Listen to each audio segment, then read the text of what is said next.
ನಾವೆಲ್ಲರೂ ಒಂದು ಪಾದಯಾತ್ರೆ ಮಾಡ್ಬೇಕ್ರಿ. ಒಂದು ಪಾದಯಾತ್ರೆ ಮಾಡೋಣ. ಇವತ್ತು ಬೆಂಗಳೂರಿನಲ್ಲಿ ಸೇರಿದ್ವಲ್ಲ, ಬೆಂಗಳೂರಿನಿಂದ ಹೊರಡಬೇಕು.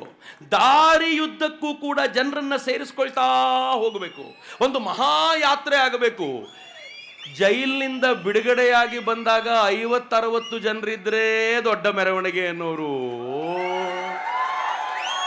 ಇನ್ನು ಧರ್ಮಸ್ಥಳದ ಮಂಜುನಾಥನಿಗಾಗಿ ಹೊರಡುವ ಮೆರವಣಿಗೆ ನೋಡಿ ಹೆಂಗಾಗಬೇಕು ಮಿತ್ರೆ. ಕೇಸರಿಯ ಮಹಾಸಾಗರ ಕಾಣುವಂತಾಗಬೇಕು. ಹತ್ರ ಹೋಗ್ತಿದ್ದಂತೆ ಕೊನೆಗೆ ವೀರೇಂದ್ರ ಹೆಗ್ಡೆ ಅವರು ಕೇಳಬೇಕು, ಇಷ್ಟೆಲ್ಲ ಜನ ಬರಬೇಡ್ರಪ್ಪ, ನಂಗೆ ಭಾಳ ಕಷ್ಟ ಆಗುತ್ತೆ ಇಲ್ಲಿ ಮೇಂಟೈನ್ ಮಾಡೋದು ಅಂತ ಹೇಳುವಂಥ ಒಂದು ವಾತಾವರಣ ಕ್ರಿಯೇಟ್ ಆಗಬೇಕು.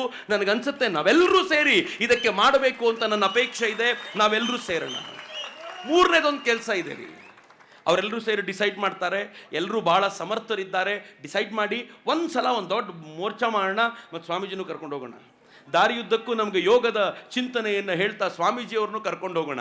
ಇನ್ನು ಮೂರನೇದೊಂದು ನನಗೆ ಅಪೇಕ್ಷೆ ಇದೆ. ಅದೇನು ಅಂತಂದರೆ, ಧರ್ಮಸ್ಥಳಕ್ಕೆ ಬರುವವರ ಸಂಖ್ಯೆ ಒಂದೂ ಕಡಿಮೆ ಆಗಲಿಲ್ಲ.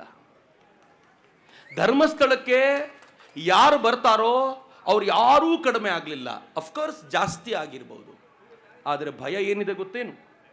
ಧರ್ಮಸ್ಥಳಕ್ಕೆ ಬರುವಂಥವರಲ್ಲಿ ಮುಂದಿನ ಪೀಳಿಗೆಯವರ ಸಂಖ್ಯೆ ಕಡಿಮೆಯಾಗುವ ಸಾಧ್ಯತೆ ಇದೆ. ಅವರು ಇನ್ಸ್ಟಾಗ್ರಾಮ್ನಲ್ಲಿ ವಿಡಿಯೋ ನೋಡಿಬಿಟ್ಟಿದ್ದಾರೆ, ಅವರು ಮುಲ್ಲಾನ ವಿಡಿಯೋ ನೋಡಿ ಲೈಕ್ ಮಾಡಿಬಿಟ್ಟಿದ್ದಾರೆ, ಲಕ್ಷಾಂತರ ವ್ಯೂಸ್ ಅದಕ್ಕಿರೋದು ನೋಡಿ ಇಂಪ್ರೆಸ್ ಆಗಿಬಿಟ್ಟಿದ್ದಾರೆ. ನಮ್ಮ ಶ್ರೀ ಕ್ಷೇತ್ರಗಳೆಲ್ಲ ಇಷ್ಟೇ, ಅದು ನೋಡ್ಕೊಳ್ಳೋರೆಲ್ಲ ಇಷ್ಟೇ ಅಂತ ತಲೆ ಕೂತ್ಬಿಟ್ಟಿದೆ. ನಮ್ಮ ಮನೆಗಳಲ್ಲಿ ವಾಪಸ್ ಧರ್ಮಸ್ಥಳದ ಚರ್ಚೆ ಮಾಡೋಣ. ಹೇಗೆ ನನ್ನ ತಾತ ಚರ್ಚೆ ಮಾಡ್ತಿದ್ರೋ, ಹೇಗೆ ನನ್ನ ತಂದೆ ನನ್ನ ಜೊತೆ ಚರ್ಚೆ ಮಾಡಿದ್ದಾರೋ, ಮುಂದಿನ ಪೀಳಿಗೆಯೊಂದಿಗೆ ಶ್ರದ್ಧೆಯ ಭಾವನೆಗಳನ್ನು ಮಕ್ಕಳಿಗೆ ಉಳಿಸುವಂಥ ಪ್ರಯತ್ನ ಮಾಡೋಣ. ಈ ಬಾರಿ ಧರ್ಮಸ್ಥಳಕ್ಕೆ ಹೋಗುವಾಗ ಮತ್ತೊಂದು ಅಪೇಕ್ಷೆ ನನ್ನ, ಈ ಬಾರಿ ಧರ್ಮಸ್ಥಳಕ್ಕೆ ಹೋಗುವಾಗ ನೀವು ಗಂಡ ಹೆಂಡತಿ ಮಾತ್ರ ಹೋಗಬೇಡಿ, ಮನೆಯಲ್ಲಿ ಸ್ಕೂಲಿಗೆ ಹೋಗುವ ಕಾಲೇಜ್ಗೆ ಹೋಗುವ ಮಗುವನ್ನು ಕರ್ಕೊಂಡೋಗಿ, ಆ ಮಗುವನ್ನು ಕರ್ಕೊಂಡೋಗಿ ಧರ್ಮಸ್ಥಳದಲ್ಲಿ ನಿಲ್ಲಿಸಿ. ನಾನು ಧರ್ಮಸ್ಥಳದ ಕಾರ್ಮಿಕರ ತಂಡವನ್ನು ಕೇಳ್ಕೊಳ್ತೀನಿ, ಈ ಥರ ಯಾರೇ ಬಂದರೂ ಗಡಿಬಿಡಿ ಮಾಡಬೇಡಿ, ಎಲ್ಲರೂ ಶ್ರದ್ಧೆಯಿಂದ ದೇವರ ದರ್ಶನ ಪಡ್ಕೊಳ್ಳುವಂತೆ, ದೇವರನ್ನು ನೋಡಿ ಆನಂದಿಸುವಂತೆ ಅವರಿಗೆ ಬಿಟ್ಕೊಡಿ ಅಂತ ನಾವು ಕೇಳ್ಕೊಳ್ಳೋಣ. ನಾವೆಲ್ಲರೂ ಮುಂದಿನ ಪೀಳಿಗೆಯನ್ನು ಧರ್ಮಸ್ಥಳಕ್ಕೆ ಅಟ್ಯಾಚ್ ಮಾಡೋಣ. ಆಗ ಮಾತ್ರ ನಮ್ಮ ಒಳಗೆ ಭೇದ ಭಾವನೆಯನ್ನು ಬಿತ್ತಿ ಲೆಫ್ಟಿಸ್ಟ್ ಅಜೆಂಡಾ ಊರಬೇಕು ಅಂತ ಏನು ಪ್ರಯತ್ನ ಪಟ್ಟಿದ್ರೋ, ಇನ್ನೂ 100 ವರ್ಷಗಳ ಕಾಲ ಅವರಿಗೆ ದಕ್ಷಿಣ ಕನ್ನಡದಲ್ಲಿ ಸ್ಥಾನ ಕೊಡಲಿಕ್ಕೆ, ಈ ಕರ್ನಾಟಕದಲ್ಲಿ ಸ್ಥಾನ ಕೊಡಲಿಕ್ಕೆ ಸಾಧ್ಯವಾಗೋದಿಲ್ಲ. ಆ ಪ್ರಯತ್ನ ನಾವು ಮಾಡಬೇಕಾಗಿದೆ. ಇನ್ನು 4ನೇದು, ಫೈಟ್ ಮಾಡೋಣ. ಈ ವಿಚಾರದಲ್ಲಿ ಬಲವಾಗಿ ನಿಂತ್ಕೊಳ್ಳೋಣ.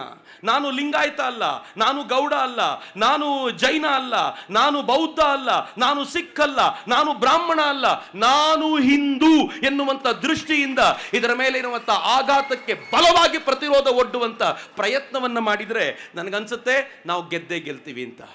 ನನ್ನ ಮಾತನ್ನು ಮುಗಿಸೋಕ್ಕಿಂತ ಮುಂಚೆ ಒಂದೇ ಒಂದು ಮಾತು ಹೇಳಲಿಕ್ಕಿದೆ ಮಿತ್ರರೇ. ಹೇಳಿದ್ದನ್ನು ಪುನರುಚ್ಚರಿಸ್ತೀನಿ, ನೆನ್ಪಿಟ್ಕೊಳ್ಳಿ. ಯಾರಾದರೂ ಹಿಂದೂ ಧರ್ಮವನ್ನು ಹೊಗಳಿದರೆ ಕಣ್ಣು ಮುಚ್ಕೊಂಡು ಅಕ್ಸೆಪ್ಟ್ ಮಾಡಿ. ಹಿಂದೂ ಧರ್ಮವನ್ನು ಯಾರಾದರೂ ಬೈದವನ ಯೋಗ್ಯತೆ ಏನು ಅಂತ ಮೊದಲು ಪರೀಕ್ಷೆ ಮಾಡಿ, ಆಮೇಲೆ ಯಾರು ಬೈಸ್ಕೊಂಡ್ರೋ ಅವ್ರ ಬಗ್ಗೆ ಚರ್ಚೆ ಮಾಡಿ ಅಂತ ನಾನು ನಿಮ್ಮನ್ನು ಕೇಳ್ಕೊಳ್ತಾ ನನ್ನ ಮಾತುಗಳನ್ನು ಮಂಜುನಾಥನ ಪದತಲಕ್ಕೆ ಸಮರ್ಪಿಸೋಕ್ಕಿಂತ ಮುಂಚೆ ಒಂದ್ಸಲ 2 ಕೈಗಳನ್ನು ಗಾಳಿಗೆ ಬೀಸಿ ಉಚ್ಚಕಂಠದಲ್ಲಿ ಜೈಕಾರ ಕೊಡಿ. ಬೋಲೋ ಭಾರತ್ ಮಾತಾ ಕೀ, ಸನಾತನ ಹಿಂದೂ ಧರ್ಮ ಕೀ, ಬೋಲೋ ಭಾರತ್ ಮಾತಾ ಕೀ, ಸನಾತನ ಹಿಂದೂ धर्म की जय।